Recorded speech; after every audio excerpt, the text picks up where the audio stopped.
نحمده ونصلي على رسوله الكريم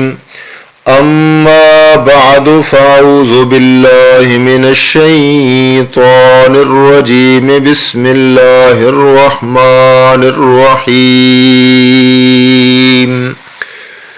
ولما جاءهم كتاب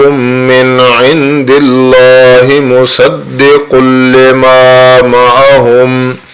وكانوا من قبل يستفتحون على الذين كفروا فلما جاءهم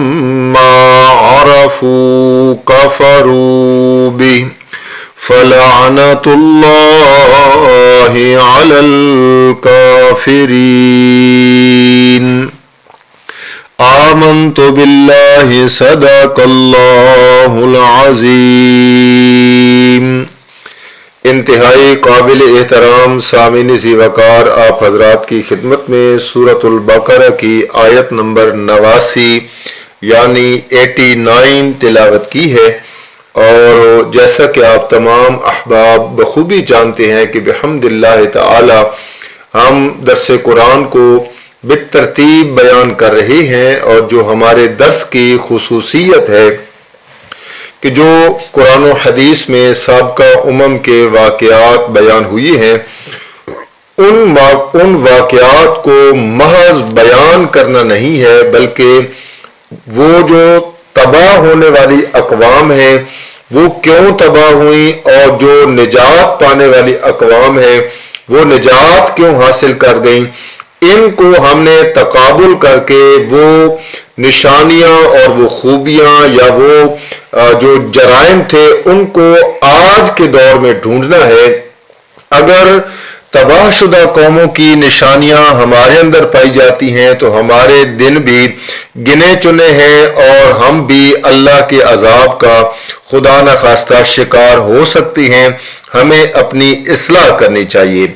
اور اگر جو نجات پانے والے اقوام ہیں ان کی جو خوبیاں ہیں ہمارے اندر موجود ہیں تو ہمیں اس پر اللہ کا شکر ادا کرنا چاہیے اور استقامت کی دعا بھی کرنی چاہیے۔ یہ جو آیت آپ کے سامنے پڑھی ہے، یہ آیت بھی آج کے حالات حاضرہ پر بھی بہت زبردست قسم کا میسج دیتی ہے، سبق دیتی ہے، پیغام دیتی ہے کہ حق بات سامنے آ جانے کے بعد بندہ اس کو محض حسد کی وجہ سے انکار کر دے، اس سے روگردانی کر دے، اس کو چھوڑ دے، بغض کی بنیاد پر، حسد کی بنیاد پر، کینے کی بنیاد پر، ضد کی بنیاد پر، تو یہ ہٹ دھرمی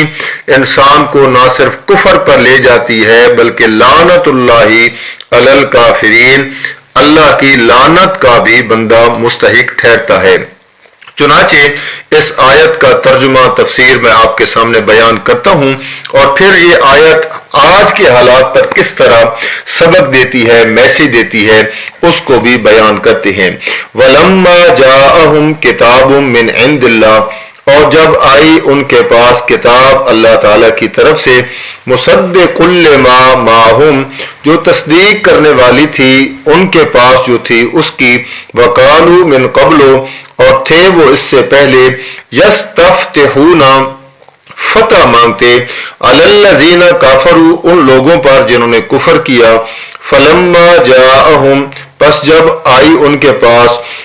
ما عرفو، جس کو وہ پہچانتے تھے، کفروا، منکر ہو گئے، انکار کر دیا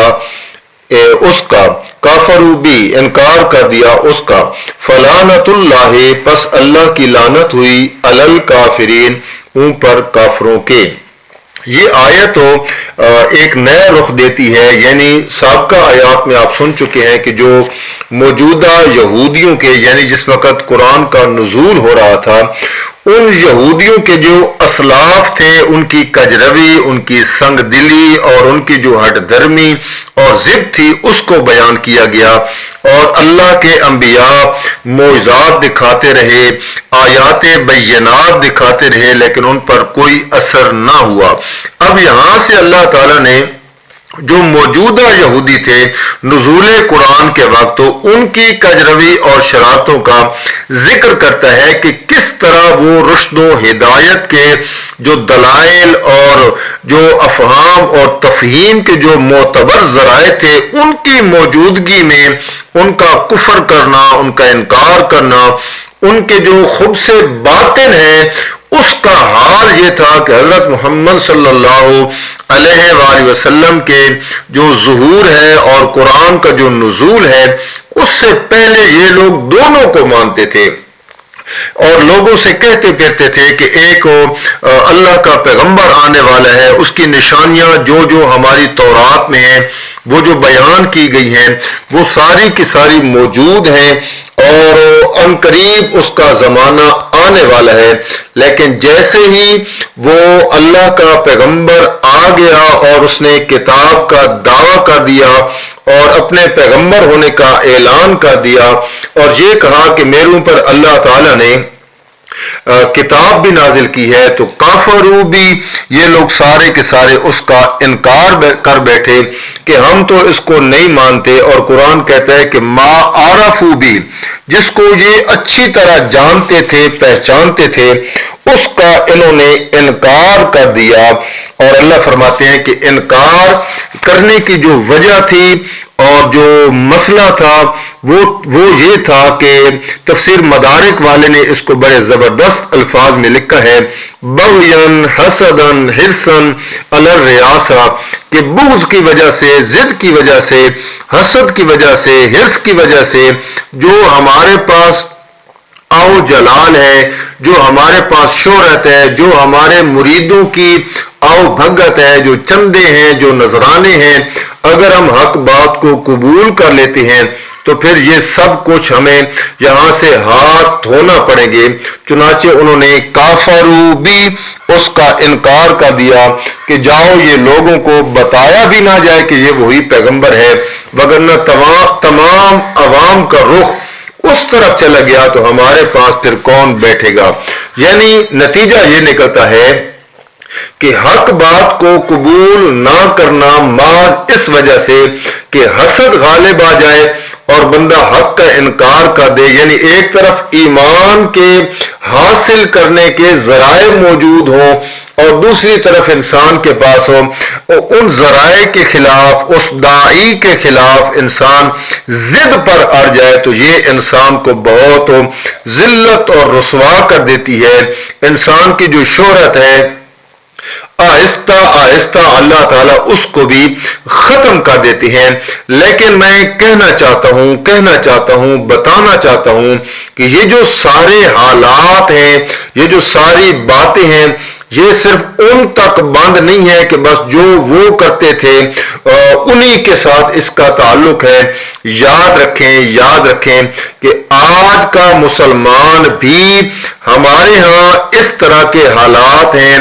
اس طرح کی سوچ ہے، اس طرح کی ضد ہے کہ آپ سوچ بھی نہیں سکتے کہ آج کا مسلمان بھی کس طریقے سے ضد اور عناد میں آ چکا ہے۔ یعنی یہی حقیقت یوں سمجھیں کہ ہمارے سامنے ہے کہ ہم حق بھی کہتے ہیں، سچائی کو بھی جانتے ہیں، اور جب حق ہمارے مفاد، عہدے یا شہرت کے راستے میں آ جائے تو ہم اسے نظر انداز کر دیتے ہیں۔ یعنی یوں سمجھیں کہ ایک بندہ کہتا ہے کہ حق بات ہے، سچ بڑی چیز ہے، امانت بڑی چیز ہے، دیانت بڑی چیز ہے، اور یہی امانت، دیانت اور سچ جب اپنے خلاف آ جائے تو بندہ اس سے روح گردانی کرے اور وہ اس کا انکار کر دے۔ تو یہی طریقہ تو یہودیوں کا تھا۔ یعنی انسان کا جو ایک ظاہر ہوتا ہے، وہ ظاہر انسان کا تب پہچانا جاتا ہے جب اس کا اندر کی آواز عملی طور پر بن کر سامنے نہ آئے۔ انسان کا ظاہر کسی کام کا نہیں ہے، اندر سے مراد ہے انسان کا اپنا عمل۔ تو یوں سمجھے کہ یہ آیت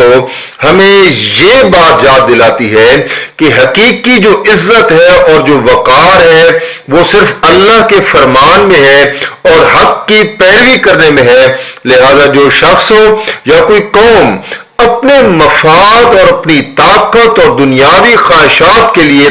حق کو رد کر دیتی ہے، اس بندے کا جو ٹھکانہ ہے وہ جہنم ہوتا ہے، وہ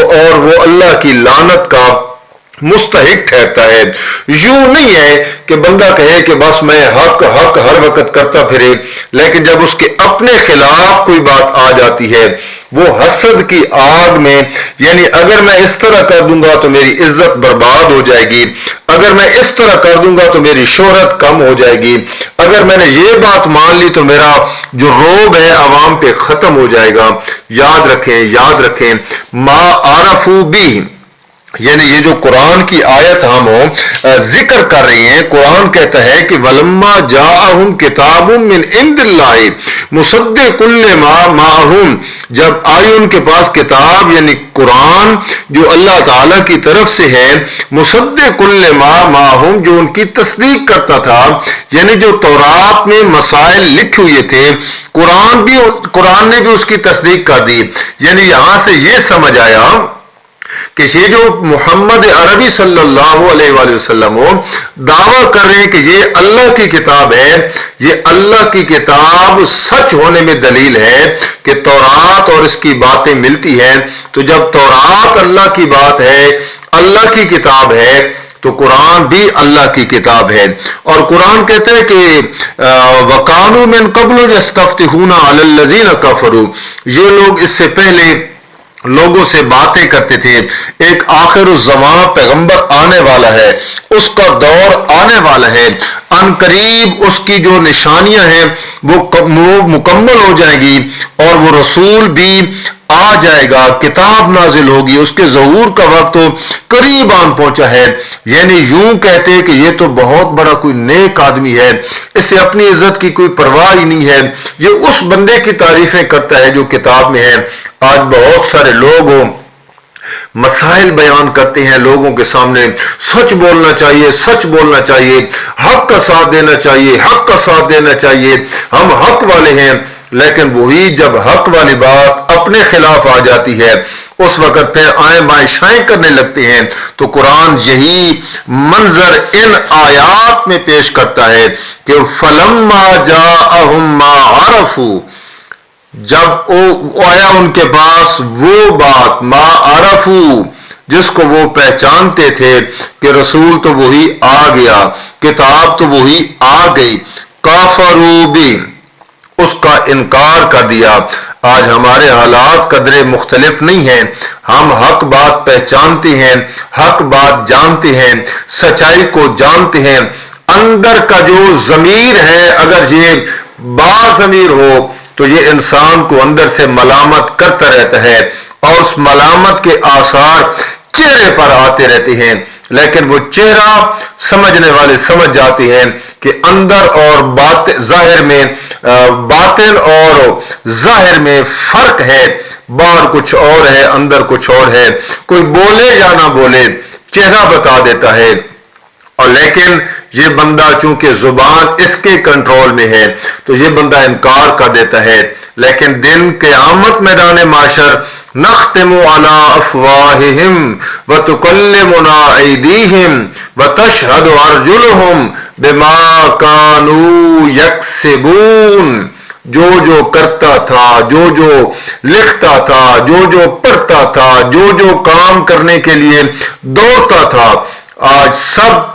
اپنے اپنے اعضاء گواہی دیں گے اور زبان بولے گی، اور وَوَجَدُوا مَا عَمِلُوا حَاضِرًا، اس کے تمام اعمال کو حاضر کیا جائے گا، اس کے سامنے لایا جائے گا، اے ویکھ تیری گل، اے ویکھ تیری گل، اے ویکھ تیرا کام، اے ویکھ تیرا کام۔ پھر کیا کرے گا؟ تو انسان کا جو ایمان ہے اس پر ایمان اور اللہ کا فرمان ہی غالب رہنا چاہیے۔ اگر انسان کے ایمان پر حسد، بغض اور کینہ غالب آ جائے اور ضد غالب آ جائے پھر وہ بندہ اللہ کی لعنت کا مستحق ہوتا ہے۔ اللہ سے دعا ہے اللہ عمل کرنے کی توفیق عطا فرمائے۔ وما علینا الا البلاغ۔